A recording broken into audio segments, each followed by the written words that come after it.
Hi everyone, I'm Nerd Bummer. And I'm Tactic, and we're two of the hosts of the Online Warriors podcast. Our podcast started as a way for three best friends to keep in touch and discuss their nerdy hobbies like movies, gaming, tech, and more. Since then, we've grown into a great community. Every Wednesday, we chat about the latest nerdy news before getting hands-on with our weekly nerdy adventures. And don't forget our high-stakes trivia game. Come join the fun at onlinewarriorspodcast.com and every major podcast platform. And now, back to Collateral Cinema. I'm Bo Maddox. I'm Ashley Chancellor. I'm the Vern. And this is Collateral Cinema and Collateral Gaming with Cinema Recall.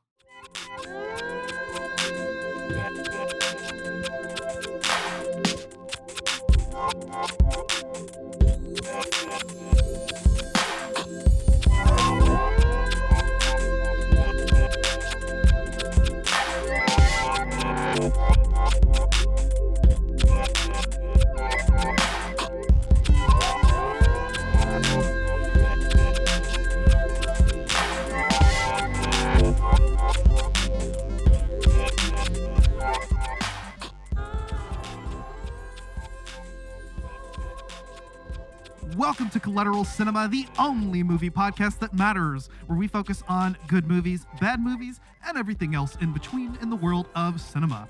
We are podcasting straight from somewhere in South Texas, and yes, my friends, we are a 420 friendly podcast, so whatever you have, smoke it if you've got it. oh man, and it's really foggy now, right? Super foggy. Super foggy. I'm not sure if it's like just, the demon world smoking a lot of weed, the other world, but Is this the fog world, or are we in the other world yet? I think that's what the fog world is. It's just all the weed smoke from the other world just coming into our domain or our dominion or whatever. But anyway, yeah, welcome, ladies and gentlemen, Collateral Cinema. And Collateral Gaming. So this is, in fact, a collab episode, as we usually do with video game movies. And also, we have a guest, Mr. Vern from Cinema Recall. How's it going, man? Well,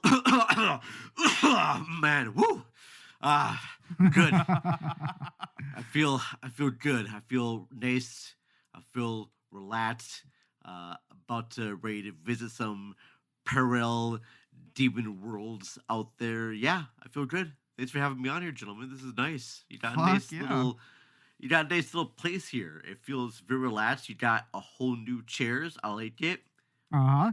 I like your couch because I start to sink into it a little bit. It's like the couch wants to be a part of me, or I'm becoming a part of the couch. But I feel very zen right now with this couch. I can't explain it, but it's so good. Well, it's a so casting warm. couch, right? Yeah. That's okay. We'll go ahead. May as well take advantage of me now because I am just gonna be sinking into this couch. I can't move, man. Sorry. Oh my goodness. Yeah, thank you so much for being on, man. It is a pleasure to have you. Oh, it's a pleasure to be here. Hell yeah. Well, before we get into our movie today, why don't you tell us a little bit about Cinema Recall? Yeah. Oh my. All right. Hold on here. You gotta give me a second here because you're right. People out there do not know how comfortable this couch is. It's like how to describe this? It's like this warm hug. It's like this nice warm hug, and it's very gentle. It's very sweet. It's kind of erotic in a way, but not creepy erotic. It's just nice and just makes you feel safe. I feel safe being here. I'm forgetting right now all about my show, but yes, I'm one of the hosts of Cinema Recall podcast, and oh my gosh, the thing vibrates. Oh fuck yes. Oh goddamn. Okay, yeah. Cinema Recall is our podcast. Me and my good friend of 20 years, Ashley Urach, we talked about movies, and we usually drink while we have our podcast going on. We are like a whiskey, I guess, friendly podcast. We do weed stuff too, but we're definitely a whiskey friendly podcast, and we just like to drink and talk about movies and music. And oh my gosh, this thing does head scratches. Oh, this couch is the best. Holy shit. But yeah, we're just, a movie podcast. We like to have on guests come on to the show.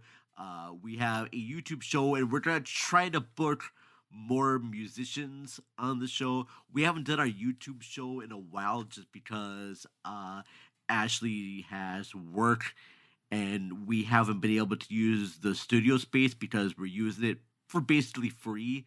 So we haven't had a chance to record there in a while because they do sound work. In fact, the studio has even done sound work, and they did it for a most recent movie, and I can't believe I'm blinking on it right now. Oh yeah, it was that Bones and All. Oh, okay. They helped Nice. they helped design some of the sound work for that movie. Oh, that's awesome. Wow.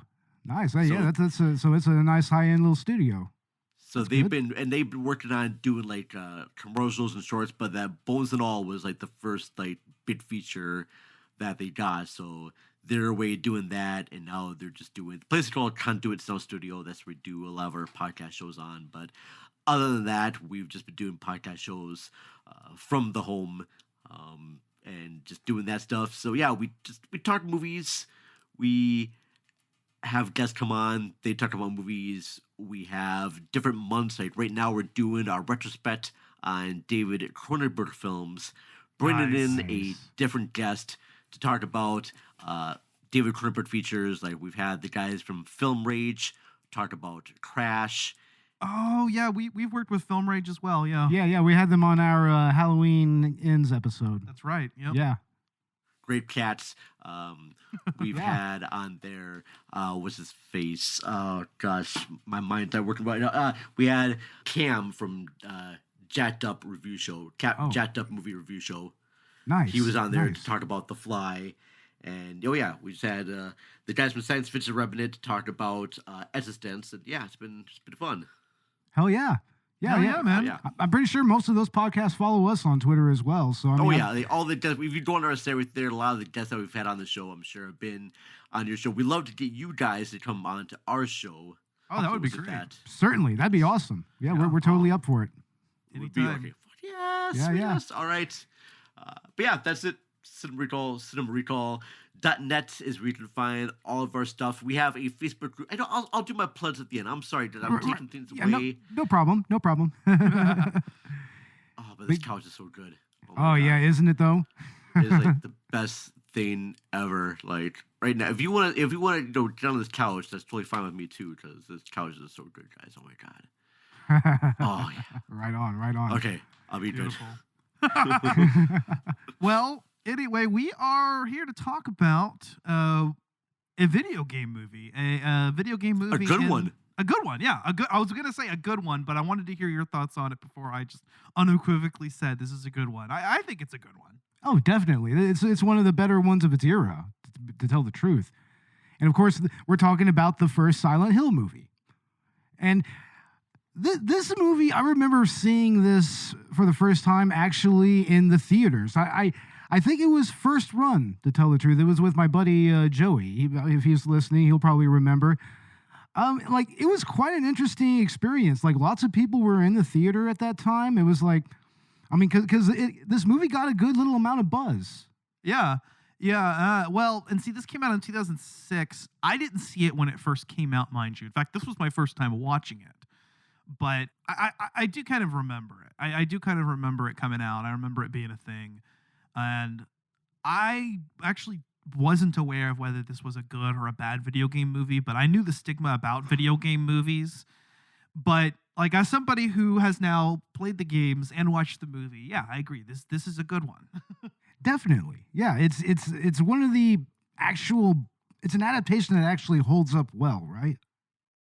Oh, I would think so, 100%. I remember I know when this movie first came out to theaters, I saw only a good 5 or 8 minutes of the movie because I was leaving one theater and I snuck into this one just because I wanted to see what everyone was talking about. And I know this is a movie that I kind of wanted to see in theaters when I saw ads for it.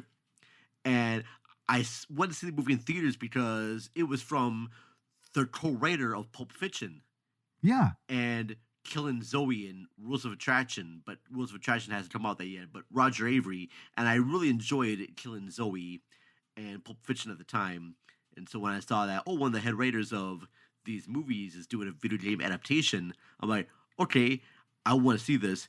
And I forget, but I think I was with friends and they really wanted to see something else, something that I didn't really want to see. I myself wanted to go see this movie, but I saw something else. I don't remember what the hell came out that week, but I remember going into the theaters, just watch like a few sequences of it, and I'm like, okay, this is pretty cool. And it's the moment where our main character, played by Rhoda Mitchell, she first discovers all those, I guess, creepy zombie kids chasing after her and grabbing onto her. Yeah. And then it wakes up with her at that bar, and they're playing Johnny Cash's Ring of Fire song, and that's all I saw in the movie. Wow. Okay. What's funny is at that time. I mean, that's a pretty good sequence in and of itself, actually. I mean, that's really where we start to actually see the horror behind Silent Hill. And it actually, in a lot of ways, everything up to and including that sequence really actually mirrors the first game. I mean, yeah, they changed the character names. They changed the protagonists from a man to a woman. But other than that, the basic story's in place. And up to a certain point, it's almost exactly what I think, up until when they get to the school, it's pretty much the plot of Silent Hill 1. And then they start to kind of throw a couple other things in there. And they use music and characters from various points of the series, like Silent Hill 2. There's even some Silent Hill 3 and Silent Hill 4, I hear, although I haven't actually played those ones. So Yeah. I know one of the scenes actually later ended up making its way into Silent Hill Homecoming, because I have actually been playing that one. And that whole scene where they actually like they take the knife and they rip the portrait open, the painting open, and then there's a door behind it. That literally made its way into Homecoming. Yeah, it's another case of a video game movie coming out and actually having some influence on the game itself. You know, kind of like how a lot of stuff in Mortal Kombat, the Mortal Kombat movie, kind of influenced subsequent games and everything. Or how things in the MCU start finding their way into the comics, right? Yeah, that's another good example right there. See, I've only played the first game and the fourth game, and I saw like clips of the second game. Are you familiar at all with the games before you saw this movie, or? Yeah, definitely. I mean, I go far back with Silent Hill. Like the first game, I played it on the PlayStation. I don't remember if I bought it or if I rented it, but yeah, I remember playing it and pretty much beating it in a whole weekend. And it was quite possibly one of the better performing games I'd ever seen on the system up to that point. Maybe up till like Spyro or like Crash Bandicoot 3 or whatnot. Okay. It's like it was really interesting because it was just dripping with atmosphere, and it was all this. Instead of pre-rendered graphics, it was all like in-game rendering. It was all rendered in 3D in-game, and they just used the fog and the darkness to just kind of only render a little bit at a time, and it ends up actually working. And I think what Silent Hill did that, like, say, Resident Evil didn't do is it introduced this style of atmospheric horror, and I think that's what really like latched on with audiences. Yeah. Were you like more of a fan? I guess I'm guessing that you were more of a fan of Silent Hill more than Resident Evil, the games. Am I hearing that right? I don't know too much about the Resident Evil games. I played a little bit of it, and I played a little bit of Silent Hill, and I always found the Silent Hill games just to be a little bit more frightening. I don't know. I think I like them more. I like, here's the way that I see it. Resident Evil, it starts off more as a straight survival horror, but I mean, if you really just want more action-oriented stuff, especially from Resident 3 on and up till Resident Evil 7, it's like, that's the series to go with. It's more action-oriented. This right here, it's more about narrative. It's more about, telling a story and using the characters and the antagonists and everything to tell that story. There's lots of symbolism with Silent Hill that goes a little more in depth than Resident Evil did. Yeah, I mean, both franchises, from what I understand, actually kind of had that awkward phase where they were a little bit more oriented towards action horror, but Resident Evil a little bit more so, and Silent Hill has kind of always been, I think from the beginning,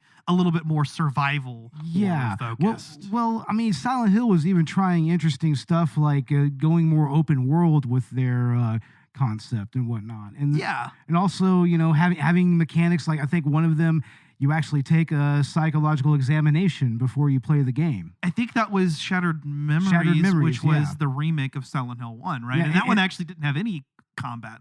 No, it didn't. And that whole mechanic was to pretty much determine what the narrative was going to be.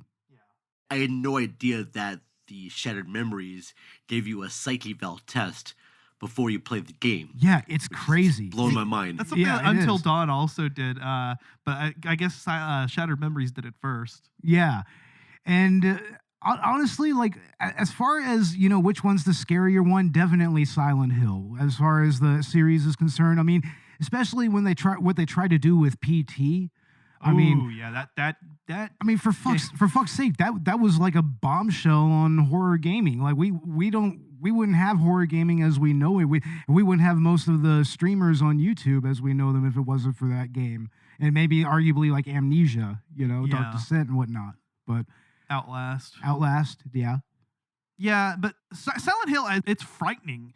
Actually, I mean, even playing it is hard. I mean, that's something I experienced with PT when I first played that, and that was kind of my introduction into the franchise, so to speak.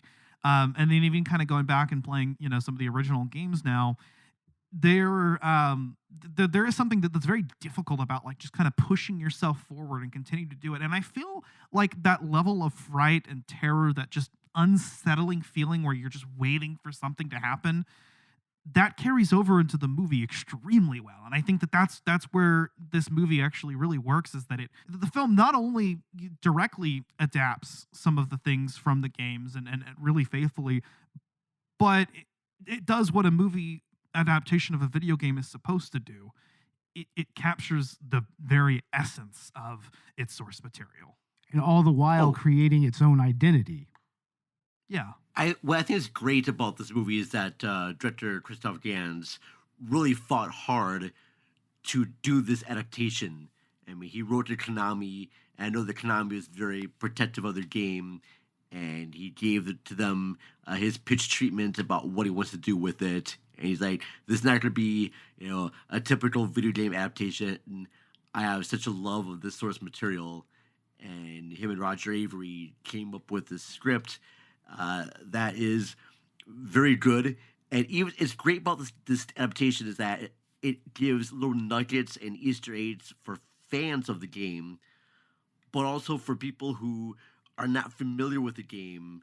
It gives them just enough insight to make them excited about maybe want to visit the games, because I know it did for me, because I remember playing the game here and there, but after I watched the movie, I'm probably going to go back, since I'm horrible at video games. I suck at video games so bad, is that after you I'm me done, both, buddy. after I'm done watching the Last of Us game, I'm going to go back through and try to find the Silent Hill remastered to watch it, because I do remember seeing a lot of the cut sequences. And there's a YouTuber, his name is Cecil. He hosts the Good Bad Movies show. Oh yeah, I'm familiar with him. Yeah. He did a review about Silent Hill, and he showed comparison clips from, I think it was Silent Hill 2 and this movie, and they are verbatim. Yes. The way that certain shots are done, I have to respect I think one of the original game composers helped do the music of this. And like you said before, a lot of the songs and music that are in this are ripped movie right are out of from the game. And I think that was such a great decision, because honestly, the music is what makes Silent Hill Silent Hill. Yeah. I mean, like, beyond a shadow of a doubt, it's kind of, the Silent Hill 2 soundtrack is practically like legendary. Yeah, and which includes theme of Laura and Promise Reprise, which shows up quite a few times. Yeah, and it's some of the most iconic video game music ever made. And honestly, they utilize it so well, and, it really fits in well with where the script goes, with how it portrays the game. And I think what's key to what makes this work is that it doesn't try to it doesn't try to give you an approximation of the gameplay. It gives you an approximation of the game itself, like you said, the essence. You know, like you know like you have like Sybil, you have the character Sybil, you have like that sequence where you first see the darkness come in, and you have to go down the alleyway, and you get killed the first time. I mean, shit, they even got the camera angles. Yeah, game. That was impressive. I mean, they actually took video game cinematography and made it work in a cinematic realm. And that's honestly, like, this is what you need to do for any director of a video game movie. Like, this is what I would point you at. This is what you need to look at. And I'm so glad to hear that Christophe Gans is coming back to do Return to Silent Hill, which is, I believe, supposed to be an actual adaptation of Silent Hill 2. And okay, really? Yeah. I'm impressed with that because I did watch Silent Hill Revelation. Yeah. I've not seen that one yet. As well, which is the direct sequel to this, and wow, that is bad. Because I know that during the making of this movie, Christophe Gans and the studio had a lot of like battles. Yeah. Trying to get this thing adapted, and they wanted to have certain things changed.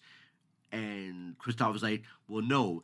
And the studio's like, we gotta explain things more for an audience. And he's like, well, they're not stupid, all right? Yeah.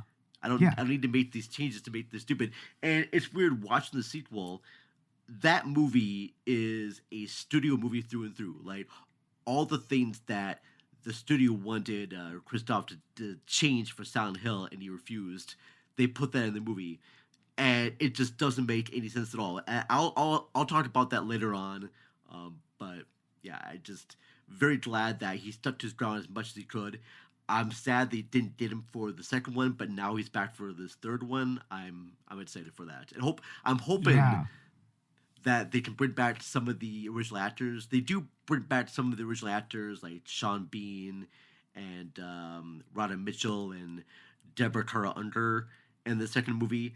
But the second one does not have Jodelle Ferland, who is one of my MVPs of this movie. Yeah, definitely. Yeah. Yeah, no, I think, everything down to, like we mentioned, the music, bringing in Akira Yamaoka's, soundtrack just exactly as it is. I think only remastering a couple of the themes, but pretty much just trying to just make, really lift that right out of the game. And on top of that, like the shot for shot cinematography and, and just including like every little Easter egg and whatnot. But on top of all of that and being like a faithful video game adaptation of a video game, I should say, it also has stellar performances, like you mentioned, Sean Bean, Boromir himself. Yep, Boromir. Oh, yeah. He's somewhat of an original character, I guess. Well, I guess he is, because... Is he... I always thought that he was supposed to be... Because in the first Silent Hill game, it's the father's searching for... Like, they took the plot of Silent Hill, and I thought they just added the character from Silent Hill 2 into the plot of Silent Hill 1 game. Yeah. Because they thought that it would work better with a mother searching for her daughter. And I get that. And let's face it, Rhoda Mitchell is a little bit of a better actor than Sean Bean. Not saying that Sean Bean's bad. Yeah. He was fine. But also, here's the weird thing, too. I didn't think his scenes in the movie really mattered that much. I thought they were fine. Yeah. The B plot of him trying to find his wife and daughter are good, but they're just a little bit too much. And I was thinking that, was the studio afraid to just have an all-female led movie? Because this movie is pretty much female-led. It does kind of feel that way, honestly, I mean, it was pretty bold at that time. I mean, it's like, especially, nowadays, given movie discourse and everything surrounding such things, it was pretty bold of them to go, switch the gender of the main protagonist there. But it works perfectly, man. I mean, it's seamless, honestly. Well, and at this point, we'd already had Silent Hill 3, which had a female protagonist. Yeah, of course. Yeah. That being Cheryl Mason, right? Yeah, it was. Yeah, and they also switched the names of the characters, or some of them. Like Sybil is still Sybil, Dahlia is still Dahlia, but the main characters are. And what's funny is I think Silent Hill Revelation, I looked it up, actually brings back the original like Harry Mason and Oh, for real? Awesome. yeah, and Cheryl. But anyway, yeah, there's Rose De Silva, Christopher De Silva, and Sharon De Silva. So they're the De Silvas instead of the Masons, and they have different names. Which Sharon's kind of like Cheryl. Yeah, Sure. a little bit. Okay. Yeah. Yeah. But I was just really impressed that this movie had a mostly female cast. Laurie Holden as Sybil the cop, Alice Creed as Christabella, Deborah Kerr Under as Delia, and then yeah, just that was it basically. And I like the fact that you have just all these female characters in this horror film without really having to need a man there to save them. And I thought the whole thing with Sean Bean trying to save them just felt like out of place for me. So It is very out of place, and that's why your theory that was maybe the studio kind of balking at an all-female cast seems a little more plausible to me, you know? Yeah. Because honestly, those are the strongest parts of the movie is, you know, the conflict between Dahlia and Sybil and Allison and all of them, you know? It's Yeah, like... thinking back on it now, it feels like, yeah, those scenes are a little unnecessary, right? They did... A little bit. Although the way that they ended the movie was kind of cool, where you find out that they're still in the fog world. Yeah, it's that really melancholic ending that honestly Silent Hill is known for, but God damn it, it was still the dog. It was still the dog It in has the to end. be the dog ending, right? The dog ending. It's still the dog, or is it the UFO ending from the first one? Well, yeah, the dog ending is from Silent Hill 2, I believe. Yeah.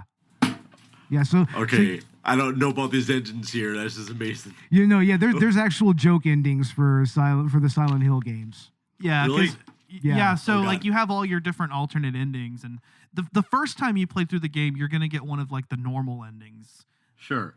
and then usually, like, I think on replays of the game, that's when you get into some of the gag endings. Yeah. Like in the original Silent Hill, I think it was just the UFO ending, and in the second one, I think they have a UFO and a dog ending, if I'm not mistaken. Yeah, they kind of have double the jokes. But you have to play through the game multiple times to see it. But I mean, the dog ending even got made into a fucking like a statue or something. They made like a figurine. I remember the memes going around that was like the biggest thing from the whole Silent Hill press conference. Man, I want a Funko Pop of it now. I know, Really? right? Oh shit. Oh damn. Okay.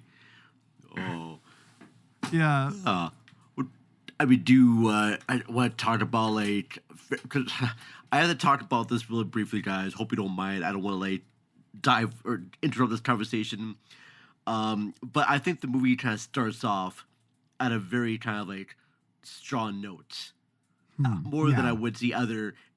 When you see Ronnie Mitchell's character yelling for her daughter, and just the relationship she has. And here's a story about a family whose little girl is having these very traumatic nightmares, and she keeps having nightmares about this place called Silent Hill. And so they want to go there to try to curb her of these nightmares, and then they get pulled into this other nightmare. And you're discovering the mystery about this place, and you find out that Silent Hill was once a mining community. There was a fire that burned everyone alive, and now they keep coming back. And I'm watching this with one of my roommates and whatnot, and he was saying "Oh, these zombies?" I'm like, "No, they're not really zombies. They're just manifestations."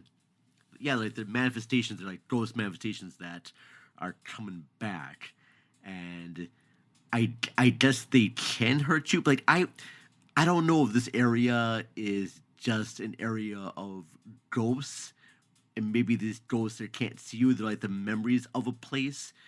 There's something very akin to The Shining when watching this a little bit, because they're each having to deal with their own traumas and darkness. But I'm never quite sure if these characters can actually hurt you. I or believe not. they can, because the characters do die in the Silent do. Hill games. And what's funny is that the like oftentimes what these monsters are, they're manifestations of the protagonist's own mental illness. Like Pyramid Head is straight up a manifestation of James Sunderland's guilt, which is part of why Pyramid Head showing up in this movie doesn't make a whole lot of sense. And the fact that he showed up in this movie would later, again, an example of it finding its way into the games, and he would show up in Homecoming and other places, and then Masahiro Ito would later go on to, as a Chad, say, I wish I'd never fucking designed Pyramid Head. Refuse to elaborate. Didn't even want to elaborate any further. It's so great. He's the best. But I mean, the Pyramid Head showing up in the movie is still a lot of fun. I mean, it's just kind of like a cool, like, oh hey, and since they're pulling elements from all the games, it kind of works. It's just Plus, you have to have them in there to do that. But what I found, this also is a movie that does sort of attack religion and structure of religion. Yes, very in much this movie. so. Which is kind of a bold thing for a big studio movie to do, to say, hey, look, we're going to attack organized religion in this movie. And it does so with the character of Christabella, because for people there who are not familiar, in this movie, there's a little girl that lived in this town, Alessa, who everyone thought was a witch. And she got bullied and made fun of. She was sexually assaulted by a janitor in a bathroom, and no one believed her. They thought that she was leading him on. And so what does this town do to help this girl? Well, they're going to plunge her or cleanse her of all her evil spirits, and they're going to do it by burning her alive. Yeah. And while this is going on, she is able to, I guess, use her new powers to break the chain and to burn the town along with her. But that rage was so strong in her that it created this alternate universe, right, where everyone's demons, and she basically creates hell on earth. All right, but at the same time, she was able to someone was able to manifest the goodness in her to create this new person, this new daughter, and she was given to a hospital, and now that's where Rhoda Mitchell and Sean Bean's characters adopt her and they raise her as a family. But now it's calling her back. Like her mom is calling her back to try to use her skills. That's kind of like how I'm describing the plot in a nutshell. I'm not doing that good of a job of it because this movie is very vague and ambiguous, and it's a movie that is just much more fun to go into cold. And I'm hoping to God, please, I hope your listeners are smart enough to, see a movie before they listen to a podcast or whatnot. But hopefully. And there's so much stuff going on in this movie too, and it's such a hard thing to really describe, and it's hard for me to say why I like this movie so much. And we said about this movie before too, we like this movie because it doesn't talk down to its audience. I mean, it puts you right into the middle of these characters. All right, this family is having a crisis with this little girl. This little girl's having nightmares about this town. They're going to go to this town, and while they're in this town, even before anything happens, they get into an accident, and the daughter's missing. So the mom's got to try to find out where this daughter is, and then she finds out all these dark things about this village. And I'm sorry if I went through spoilers of this early in advance here. Please cut that out if you need to. No, it doesn't matter. We do spoilers. We do spoilers on this podcast, so that's no big deal. Yeah, and we're just kind of all over the place with it too. Honestly, back in the day, we used to kind of do a little plot summary before we get into discussions. We just kind of let that fall by the wayside a little bit. Okay, that's fair. So yeah, that's fair. I just want people to know just like a little bit of it though, and I honestly, if people have any issues with this movie, it may be the pacing a little bit. The pacing does tend to be a little, at least on this watch, it was a little bit slow in parts. There were scenes that could have been cut down a little bit, but overall, this is a pretty tightly structured, edited movie, which I was very much in love with about it. Yeah, I can see where some of the slowdown kind of comes in here and there. But I mean, then it'll kind of throw something from the game in your face. It'll just draw you back in. Like a good example is when you first see the nurses, you know, and that whole conceit where they only come at you if they see light and whatnot. You know, it's like, yeah, I mean, the script it's very, those are very small issues though. I mean, it's tight enough and it follows the game well enough that, you know, I mean, those issues just don't really add up to much. Honey, sometimes when you go to sleep, you go on a little walk, and sometimes you talk about a place. I don't remember. That's why we're gonna go there, so you can remember.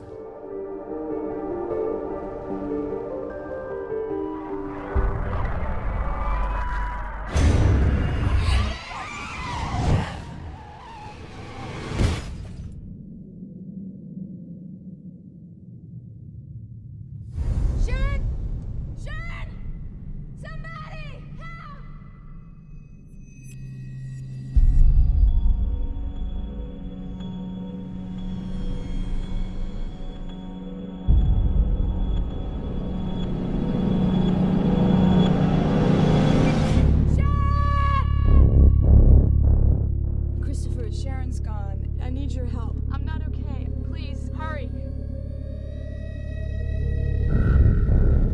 Fire started 30 years ago.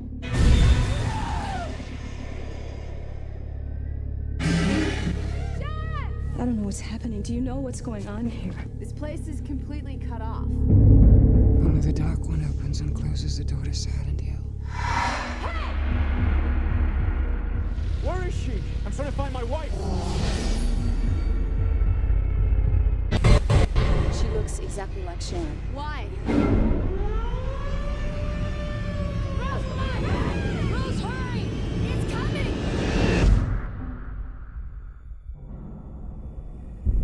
What's happening? Oh!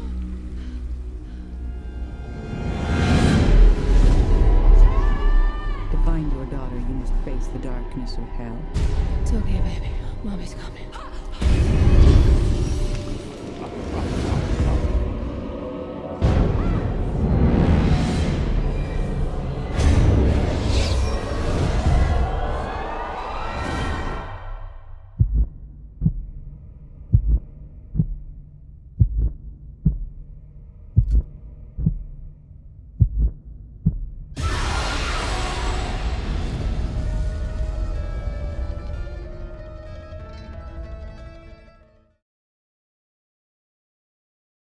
You're talking about the editing of this movie, and I'm looking up right now, and the editor of this movie, Sebastian Panagrief. I'm sorry, I'm not French. I'm so sorry. Do not hate me, French listeners out there. But the dude has edited some really good movies like Brotherhood of the Wolf and nice. Martyrs. Ooh, Oh, Martyrs. Martyrs? He did Martyrs. Okay, Yeah, okay, I can kind of see that. Yeah, now He was now the if, editor of Martyrs. yeah, we Yeah, did Martyrs on an episode a few seasons ago. So wow, yeah, that's good Very to know. good. I was very, but when the tall man, I think that's the only kind of credits I'm seeing right now that he's done for that. At least for ones that I know that people have seen. Other ones, I don't think people have seen before. Yeah, I'm not gonna well, I guess the tall man is one, but that's nothing else really comes to mind here. But yeah, just those two, the Brotherhood of the Wolf and Martyrs, were coming to mind. Wow. And Yeah. looking right now to the cinematography by Dan Loston, with my computer will load up fast enough here. He was the cinematographer for The Shape of Water, Wow. Nightmare Alley, Crimson Peak, and Damn. Brotherhood of the Wolf. Damn, man, he's worked on some Oscar-winning movies. Worked on the John Very Wick much film so. series too. It On- looks like. On John Wick. Damn, no way. Oh, yep. Yeah. So he's very solid guy. And you could tell that he collaborated well with Christophe Gans, and Christophe Gans probably showed him scenes from the game and was like, okay, I need Silent Hill to look like this, but real and better. Yeah. And he's like, okay, I mean, sure. They do a fantastic job of it. It really feels like the games have come to life for a modern audience, arguably maybe brought the franchise to a wider audience as a result. Yeah. I know it did for me. Yeah, definitely. I mean, of course, I was already, I'd already played the first game by this point, and the second game. I don't think I'd played the third game by that point. But yeah, I mean, for instance, my parents. I was talking to my mom about this the other day, and she doesn't play video games, but she watched the Silent Hill movie when it came out. Yeah. So it's like it's one of those things that this could very well be your entry point to the series, and it actually works. They make a couple differences, so it just kind of stands alone as its own continuity. I mean, for instance, in the movie, it's Silent Hill, like West Virginia or something. Yeah. No, it's in West Virginia, but the original's in Maine, right? In the original game, it's in Maine, which makes sense because Silent Hill would be in Maine. And also, it's a total Stephen King reference too. I mean, come on now. But yeah, and they even kind of built up this whole like Toluca County and thing and whatnot. So they're making all the references there. I guess at the time, maybe it hadn't been established in the games which state it was in, or. Yeah, well, what the script did not forget is that Silent Hill itself is the main character of Silent Hill, Right. titular and everything. It's like, and that's how it always was in the game. It's Silent Hill itself is the main antagonist. It's the final. It's kind of like you're already fighting the final boss the entire time that you're playing the game, kind of. Yeah. Because it's just this huge, imposing presence. Like both in the fog world and in the metal world. The transitions from the fog world to the other world were cool too, because not only do you have, the siren sound that you would come to expect, but they even at specific points show the fog world kind of peeling away to show the other world. My favorite part was how they did the lighting for the darkness. For the darkness, everything just and you just how the lighting just completely dims out, as if it actually really looks like there's just this darkness that's eating up the light. I feel like such a moron, guys. I did not realize that Christophe Gans is essentially a French filmmaker. I think this may be his only English movie that he's ever done, because he was the director of Brotherhood of the Wolf, and he did do a live-action adaptation of Crying Free Man. Didn't realize that. He also did another live-action version of Beauty and the Beast. Yeah, that was out in 2014. Beauty and the Beast, not the Disney one. No, I know which one you're talking about. Yeah, I remember that one. It had the girl from Blue is the Warmest Color. Yeah. In it, which I'm forgetting her name. Leah Seydoux. Leah Seydoux? Leah Seydoux, thank you. Yeah, Leah Seydoux. Yeah. Like, I forget, in Blue in the Warmest Color, was she the girl with the blue hair or no? Yes. Yeah, that was her, yeah. She was the other naked hot lady in that movie. In case you forget. I do have the criterion of that movie, so. There are two very attractive women who got naked a lot in that movie. I mean, seeing that movie in theaters with a bunch of senior citizens... Oh, goddamn. Was both awesome and awkward at the same time, because I'm watching hardcore set scenes with my grandma. Oh, wow. Yeah, that's it. That's awkward as fuck. Shit. But it's weird. I know that this movie was not a financial hit when it came out right away, and I know that there was a lot of issues going on with the studio, and it took a while for Christophe Gans to make this movie. And this movie should have catapulted him to stardom, to have him direct more movies. And I'm kind of sad that it did not happen for him. Because he basically after this he kind of went back to France and be like, all right, well, I'm just gonna make movies here now. And he just only made one other movie. But it's kind of sad because you want studios to give directors with a fresh vision and idea the money that they need to create this project. And we have not had a good video game adaptation movie since this one. You really think Have so? we really? Can we think of one that's been better or at least as good as this one? I think that the 2 Sonic movies are pretty okay. Yeah, but when you just okay. look at them as movies, like Yeah. I understand what you're saying, very like that holds up to the same quality. That's like as a standalone movie, not just as an adaptation of the game. It's just really good. I got you. Yeah, and yeah. I'm struggling to think of anything that really kind of actually meets that standard for me. I mean, I liked the new Mortal Kombat movie. I liked the original too, for what it's worth. Yeah, that's true. But they're not. I don't really feel like it holds up to this level of like. Well, because it didn't need to change anything. Because you look at the Resident Evil movies and how completely different from the source materials those are. And I enjoy the Resident Evil for what they are, but they're not really Resident Evil movies. They feel like it should have a different title to it. Well, shit, and when they tried to actually faithfully adapt the games, which you could argue they actually did with Welcome to Raccoon City, if nothing else, it was very faithful. It was just, they tried to mash too much together at once, and it didn't really work. Yeah, it felt really incongruous. And it just wasn't, maybe it wasn't executed as well as it could have been. But I didn't hate Welcome to Raccoon City either, and I liked, the first Resident Evil movie, even though, like you said, it's very different.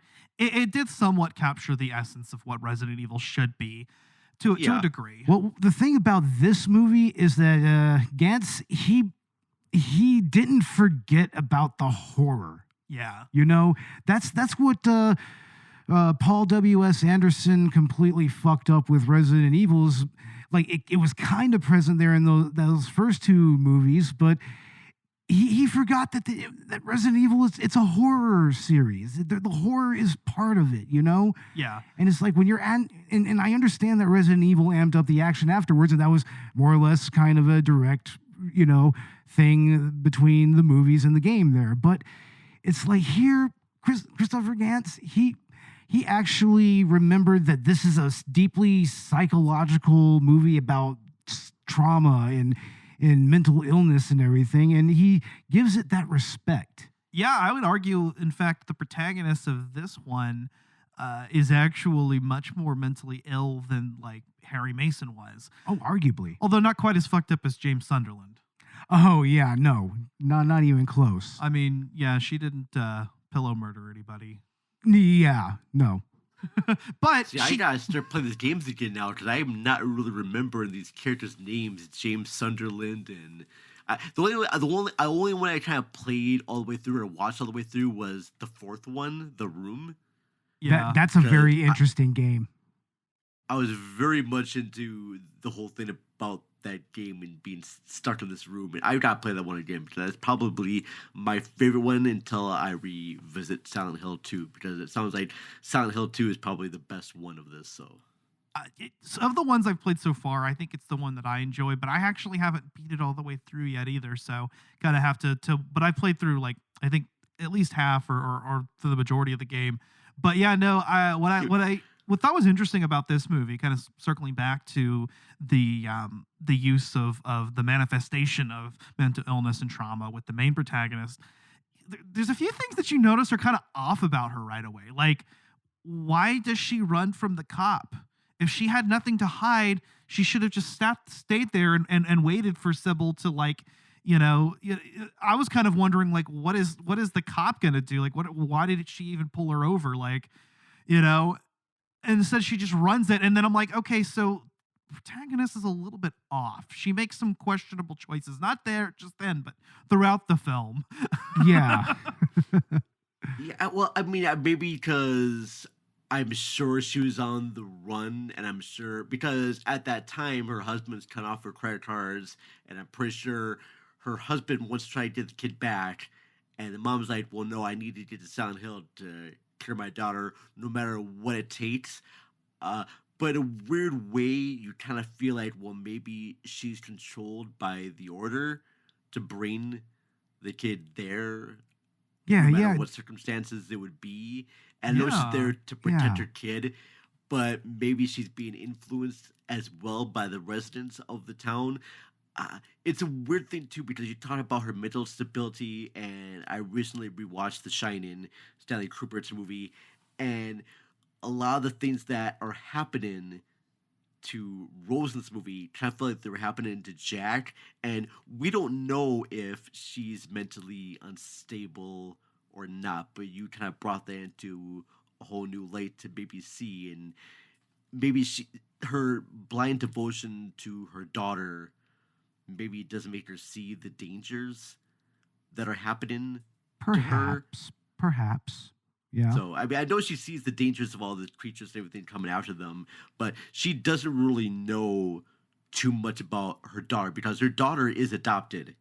They do establish that Rose is not Rose. Sorry, Shannon is the adopted daughter of theirs, and it's just. And I know she wants to do everything to protect her kid, but she doesn't really know where her kid comes from, and it finds out that her kid comes from a lot of trauma. I mean, literally bad trauma is what happens to this little girl and this family, and they really want to try to put an answer to it. And maybe this movie has a lot to say about mental illness and cause mental illness because a lot of people want to have explanation for things, and maybe this is something that cannot really be explained. There was an evil entity, and when people talk about evil entity, they talk about, well, maybe it's an evil entity that can be talked to or calmed down, or maybe we can, try to just subdue it with drugs. But no, this was a horrible thing that happened to this little girl, Alessa, and the rage just built up in her so much that it destroyed this town. And even though there were good people in the town that tried to help this little girl, there was just not enough. It was just, the town's just forever cursed. And then you have the Chrisabella, played by Alice Creed, who tried to use religion as an excuse not only to burn this little girl, but she also wanted to try to use religion to force people to do even more damage and to even burn more innocent victims as well. To think that by doing this, you will cleanse your soul and you will make everything better. I mean, yeah, such a biting criticism or critique of organized religion. And what's interesting, Bo, is I remember you pointed out that there's a lot of Christian iconography throughout the movie, which is interesting. Oh, yeah. The game's kind of more focused on, more like cult-like imagery, but this movie uses a lot of the Christian imagery, and that was kind of ballsy. Honestly, I think that has more to do with a cultural thing, being that this was made for American audiences. So it makes a lot more sense that, they would use that type of iconography. And it would make more sense that in the games in Japan, they would use more occult imagery because, Good point, yeah. I mean, that's probably...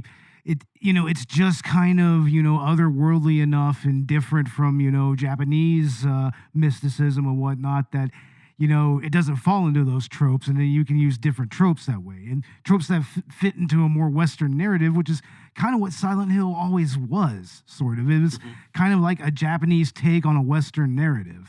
It's a Western narrative through a Japanese lens, and now we're seeing that through an American lens. I know. It's kind of this weird feedback loop, right? Or Western lens, I should say. I mean, yeah. Christophe himself being French. Yes. It's an American movie by a French director that's adapted from a Japanese video game series that focuses on an American location. Yeah. Jesus Christ, there's so many levels that Silent Hill is a mindfuck, right? Yeah, it kind of reminds me of the way how Paul Verhoeven made RoboCop. We got this Dutch filmmaker making the 80s action movie on American, and it being a satire on America. I don't know if I would call this a satire on organized religion to an extent, but I think it does address those issues, also the issues of how we handle mentally unstable people. Yeah, I think it's actually a brilliant. And also, not only that, just on the basic surface of this movie, if you take away all that religious and iconology and all that symbolism, you have a good story about a mother just wanting to find her kid, which is a simple story structure everyone can get by that. Even if you have no kids, I still think you want to. Because Rhoda Mitchell's character Sharon, she is, or sorry, Rose. She is our sort of like our audience avatar. Like we are going through the story with her. Like we want her to find the stuff about. And when they do find the kid, and you realize that all the stuff that's happened to this Alyssa character and how it connects to her daughter is just really great. This movie has some really fucked up imagery. Oh, very much so. Oh, it's grody at times. Yeah. It gets to be really intense and just kind of like I'm watching the movie like it's R-rated, but come on now. They give you the R-rated for probably a few F-bombs here and there, but oh no, people would get their skin ripped off, all right? Bring it back to like Martyrs, right? Yeah, going back to Martyrs. Yeah. Very much so. She goes in this bathroom and there's this guy that's got all these chains digged into him, and I'm like, oh, wow. And this was released by a major studio? Okay, all right. Oh, and especially based on a video game too? And the barbed wire that goes up the vagina. Yeah, that was hardcore. It was basically like Japanese tentacle rape hentai, but with barbed wire instead. Yeah. And, I got it. Okay, so this movie had a lot of great production design. Like, a lot of, sets were used in this. There was a few CGI elements, but not so much. A lot more CGI in Silent Hill Revelation. But the production designer of this movie is our one and only good friend, Carol Spear, who has done all the production design work for David Cronenberg features. Oh, yes. Like, all of them. Excellent. And she did the set design for this one, and it's really cool. And I like the fact when it goes from the regular world to the dark Silent Hill world, and the paint starts to scrape off the building a little bit, and you would get to see some of the big set works. I mean, even the bathroom. There's a bathroom that's in this movie that is just absolutely one of the most creepiest bathrooms. There's also a classroom in this one that still kind of gives me shivers a little bit when watching it. That's the elementary school from Silent Hill 1, too. Is it? Okay. That's exactly what it looks like in both worlds. Yeah. Yeah. Oh, so, wow. I mean, that's why I say, up to that point, it's actually following the plot, even right down to the whole premise of parent looking for their child, which, again, is something as a dad, I can actually get behind. And it's why I think that plot worked for the first game. And then it just kind of evolves and it starts going off from there. Yeah. Can I take this moment right now just to talk a little bit right now about the actor? What the hell? I can't. Jodelle Ferland. Can I talk a little bit? Yeah, sure. Are you familiar with this actor besides this movie? Not entirely. No. Okay. Well, there is a movie that you should watch called Tideland. I've heard of Tideland.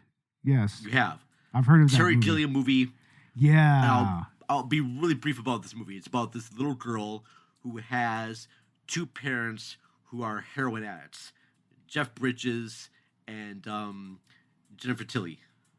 Yeah. And she's caring for them.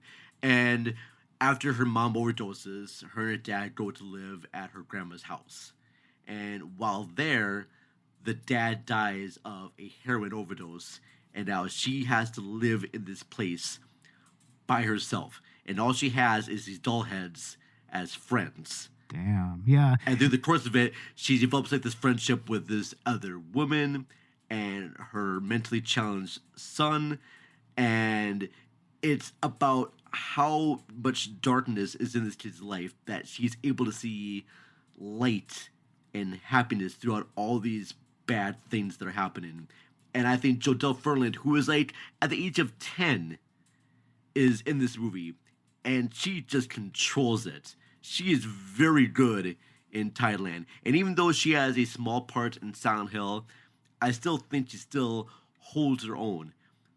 Oh, definitely. Even you're doing a movie that has a lot of really dark elements and some very kind of twisted stuff, especially a story about a little girl being burned alive and she's being burned alive to help cleanse her soul and everything.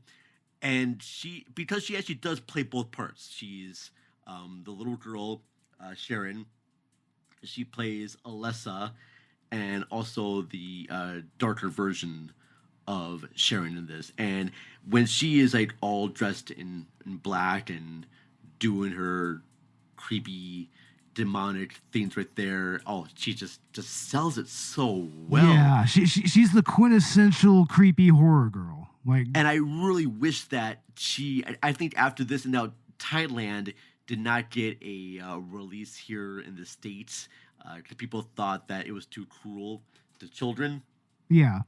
I mean, it's not made for kids, but I think kids could watch it and be okay with it because kids are a lot stronger and smarter than we give them credit for a lot of times. I find it be a shame that the other movie I've seen this actor in was like a Home Alone sequel. Oh, what? God damn it. I'm so upset that she wasn't into like did more things because I thought she is absolutely brilliant in both Thailand and Silent Hill. Yeah, just kind of wish she would just do more. And yeah, at that age, that's such a great filmography, man. I mean, especially working with Terry Gilliam. I mean, yeah, but just going through her filmography, and she really has not done. She did like a lot of like direct to video features, but just has really just has not done. I mean, the only other she was in the Cabin in the Woods movie. Oh, okay. And she played. There's a scene where they're going through all the different types of horror tropes that are going to like attack them, and she plays the redneck. She's part of the redneck family. Oh, okay. Hell yeah. Shots everyone there. Yeah, she's done that. But yeah, and I'm so happy to see like child actors, actually give out like really great performances. So yeah, if listeners out there have not seen Thailand, I do recommend they do watch that. It's really kind of a good one. I know it's playing on the Arrow video player and whatnot, but yeah. I'm sorry, I had to take a few minutes to talk about Jodelle Ferland because she's great. She was fantastic in this movie, honestly. At such a young age, and you're right, man, she really should have had a higher trajectory with her career after this because, I mean, she pretty much played 3 different versions of the same character. Right. Yeah. 3 different characters, basically. Yeah. Like that's insane. Yeah, all in the same movie. That's range. And this is why, like, I think recently there was some movie or something that they actually gave a Razzie out to a child actor. The Firestarter really? reboot. Oh, yeah. I did not like that movie, but I thought she was good in that movie. But I did not think that there's nothing. The acting was not the issue of that movie. Well, I didn't see it, but here's what I saw. I saw that they later retracted it and said that child actors are no longer going to get Razzies. And I was like, wait, hold on a second. And I don't know whether the performance was good or not. I didn't see it, but all I'm saying is that I know I've seen good child actors. So that doesn't absolve you of having a modicum of quality with acting. So so yes, kids should get Razzies if they deserve. Sure. I don't know. If I was a kid, I would have that, just hold that as a fucking just Medal of Honor, dude. I would just be like, yep, I got a Razzie. Yeah. I mean, I guess I can see what it would do to like a kid's like mental health or whatnot. I mean, look at like Jake Lloyd, I guess. But then again, that was mostly from Razzie? The audience. No, Jake Lloyd didn't get a Razzie, but he got just shat upon by the Star Wars fans. But adults are treated that way too, so it's not an inherently child versus adult issue. First of all, if anyone gets shit on by Star Wars fans, that should be like a badge of honor right there. Right? Like, I know, seriously. Because seriously, fuck those. That's fucking bullshit. Like the same thing happened to like one of the stars from like The Last Jedi. She got bullied as well from online. The girl that played Rosa Tran. Yeah. Yeah, like I would be like, come on, you little bitches, give it to me, all right? You're at home, you're at a computer, I don't give a fuck, all right? Look at this, you know what I got right here? Money, bitches, that's right, I got money. Look at this shit. I'm sure the girl isn't Firestarter when I like, look at this shit, I've got money, so I don't care. Bring it at me. Fuck you. Yeah, fuck you. I'll wipe my tears with my $100 bills, thank you very much. That's what I would say. Right. Yeah. Oh. And then also we want to mention too, Deborah Carr Unger as Alyssa's mom in this movie. Really great. Laurie Holden. Merry Christmas from Dumb and Dumber Yeah. as the cop. Yeah. Exactly. Damn. And I thought she was like a badass lady in this. I'm like, holy shit, you are just kicking ass and taking names in this one here, girl. And I'm watching this going, oh, why aren't you in more action movies? Because you are really good. Yeah. Oh yes. And Definitely. I've only seen Deborah Carr Under in this movie and Crash. And so I'm like, yeah, you have a good and the game. I forgot about the game. Cronenberg Crash or Oscar bait Crash? The Cronenberg Crash. Cronenberg the only Crash, Crash okay. movie there is. Yeah, yeah, right on. I got you. Well, hey, anyway, I guess we should probably start getting into our final thoughts here in a little bit. Oh God, I'm so sorry. I'm rambling on a ways. No, it's all good, man. It's all good. And everything, we encourage this sort of thing. Yeah, we encourage it. We're kind of hitting that over an hour mark. So yeah, we'll sort of wind things down here. Yeah, starting off with you, Vern. What are your final thoughts on Silent Hill? All right, with a solid script by Roger Avery and director Christophe Gans, Silent Hill is a wonderful adaptation of a video game. And it's so good that you don't have to play the game to get it. But for fans of the game, if you love Silent Hill game, you are going to love this movie because it's going to have all the Easter eggs and visual clues and things you love about the game. So you watch this movie, you're going to be like, holy shit, I know that shot. Or I know that character. And, oh my gosh, they said the line of dialogue. Holy shit, that's the music they actually used from the actual game is in this. And all this. Oh, you're just going to love this so well. MVP of this movie is, like I said before, Joe Del Furland, who plays 3 amazing roles in this.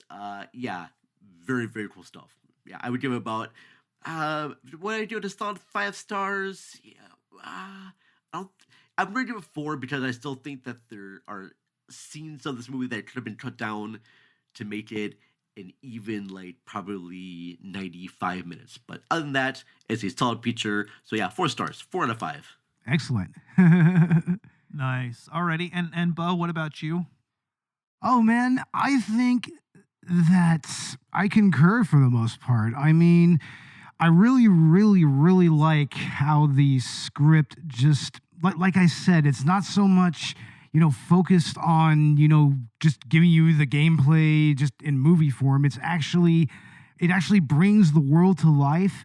It brings the characters to life. The characters are just as interesting, like even if they are, gender swapped and everything. And yeah, we have this movie with all these strong female characters who, like, even the antagonist is a female. Like, she's the head of the cult and everything. And, and that's kind of another interesting theme that we didn't really get into, is the fact that this is also about how religion polices women and women's bodies and whatnot. That's a whole nother issue there, It's like a Handmaid's Tale story.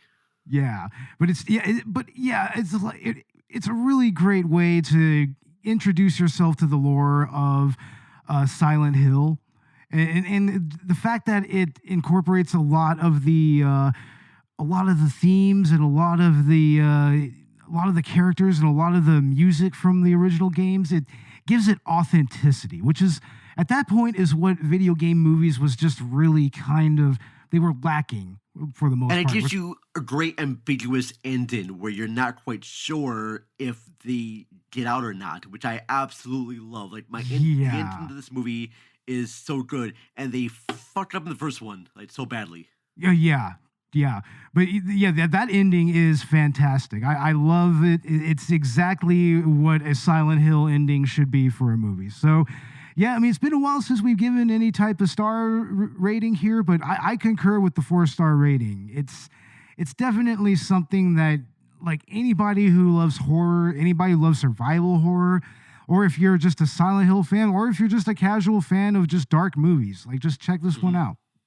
All right. Yeah, hell yeah. Yeah, as for my final thoughts, again, I think that it stands as not only a fantastic adaptation of a video game that really captured the essence of that series from what I've seen of it, but also just works as a standalone film.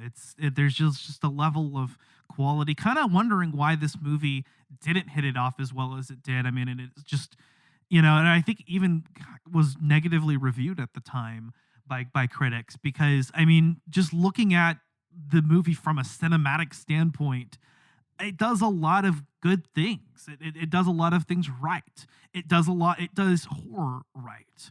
And it really, again, captures the entire concept of psychological horror, of atmospheric horror, of not needing to rely on jump scares to make your audience feel unsettled.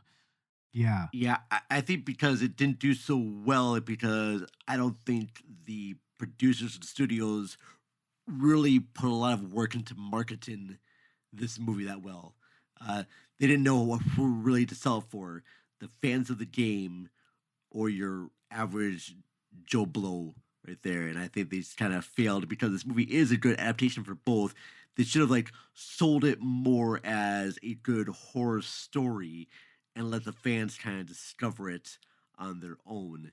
Yeah, they just didn't do a good job of trying to advertise this movie is all I'm saying. Definitely, yeah. It always works out that way, right? Marketing kind of fucks it up.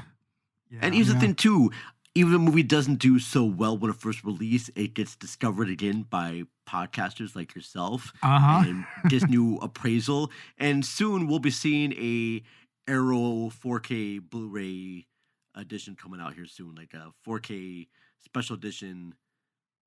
Release coming out with all new commentary tracks, and people going, "Oh, this movie actually was a masterpiece of its time," and it'll have a Fathom release. Yeah, it'll have an Arrow video release here very soon, right? Yeah, that'd be awesome. With the release of the new movie, which is set to come out, I think this year, last I heard, we're supposed to get it. Haven't heard a whole lot about it, but again, Christophe Gans is involved. It's called Return to Silent Hill. It's supposed to be an actual adaptation of Silent Hill 2, and in that sense, will actually appropriately feature the Pyramid Head character. Sure, I'm loving that. I'm so excited for that. I think I've heard that it's actually disconnected from the previous continuity, so it's just its own thing. That's really okay. And I think it's going to be a modern retelling of the Silent Hill 2 story, if I'm not mistaken. Nice. So excellent. Yeah, I would love it. They just call it Silent Hill 5. Yeah, right. Yeah, just mess with the whole timeline of horror sequels, and it's like, nope, we're Silent Hill 5. What happened to 3 and 4? It doesn't matter. We're 5. Fuck you, that's why. Pull a George Lucas. Yes. I like that time right there. Silent Hill 5. Fuck you, that's why. Nice. Yeah, and I'm actually really happy to see that the franchise is making a comeback, because, I mean, we've got nothing but pachinko machines for the past several years. I mean, Silent Hills was going to happen, and that's what MPT was showcasing that, and then it got canceled because Kojima left, and we got robbed of Kojima directing a Silent Hill game. And what's his face? Guillermo del Toro working on it as well. But we are getting a Silent Hill 2 remake now. We are getting a few new games coming out as well. So I'm actually really excited to see what the Silent Hill franchise has to offer, to see what Christophe Gans has to offer with the next film. But with that being said, Vern, why don't you go ahead and take some time to let our audiences know where they can find Cinema Recall. Plug your shit. We are Cinema Recall. We're found on the internet. You can look up cinemarecall.net for all your movie loving needs. It has the Vern and my friend Ashley, and we get drunk and talk about shows. We'll sing a song here and there. Sometimes we're in our underwear.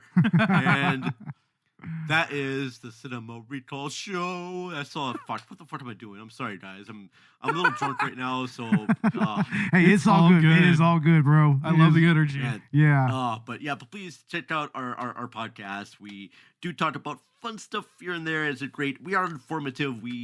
But we're also very serious as well. We're funny. We're serious. We have just a lot of great fun, and I'm hoping you guys will come onto our show to share our insanity. And thank you. If you're on Facebook, check out our Facebook group called Crack. Be a crackhead. We don't just like to inform drugs, but our group is called Crack, which is Cinema Recall's awesome cinematic club with a K. Awesome. Oh, Awesome. yeah. But yes. Well, all right. That's awesome, man. Hell yeah. Hell yeah. Well, as for the world of Collateral Gaming, since this is a collaborative episode after all, and speaking of Silent Hill, we're actually going to be doing our side of the Silent Hill collaboration.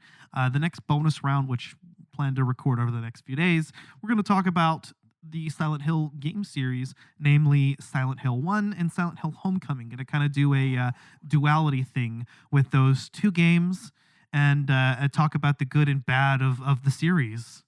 Excellent. Yeah. And I'm going to be on that episode as well. And it's going to be quite interesting. It is going to be interesting. We should be getting. Do you guys have a Twitch channel? Do you guys play the games for that? Like that? We have a Twitch channel. I just don't do anything with it. So now we pretty much just record podcasts on it, like we do with Collateral Cinema. But yeah, gotcha. Okay. All right. Okay. I would love I'm talking about ending here. I'm sorry, guys. It's all good. It's all good. So yeah, I'd love to fucking branch out and do that. We should have our It Takes Two episode out as soon as possible, and then next month we're going to be doing another collab with Collateral Cinema because we're doing the Takashi Miike Ace Attorney movie. So I wanted to take this opportunity to also do the Ace Attorney games because I love them. And speaking of Collateral Cinema, real quick, Bo, what's coming up with us? Well, we are going to have our Need for Speed episode, another video game movie, incidentally. We're going to have that out, and then we're going to be doing Spaceballs. So look for that. We'll have a movie recommendations episode out with the director's cut. And with Collateral Cinema, you can find us on whatever podcast app you use. And you can find us on Facebook, Instagram, and Twitter. Hells yeah. Check out our Patreon as well. We do have $1 and $5 tiers. And I'm sure we'll have more information about our podcasts in the show notes. And also find us on Good Pods. Give us a 5-star review there and on Apple Podcasts. Help us climb the ranks. Hells yeah. But yeah, we're sitting here at an hour 20. The Zoom meeting is about to end. So I guess we'll sort of wrap it up here. Again, Vern, thank you so much for being on. Thank you, guys. Thank you so much. I had a blast being on here. I'm hoping that you'll allow me to come back on here and sit on this nice couch. This couch is nice, isn't it? I'm just a sticker full of it, guys. Don't mind me. Snore. Come on, Mom. With that being said, I'm Bo Maddox. And I'm Ashley Chancellor. And on behalf of Vern from Cinema Recall, we are out.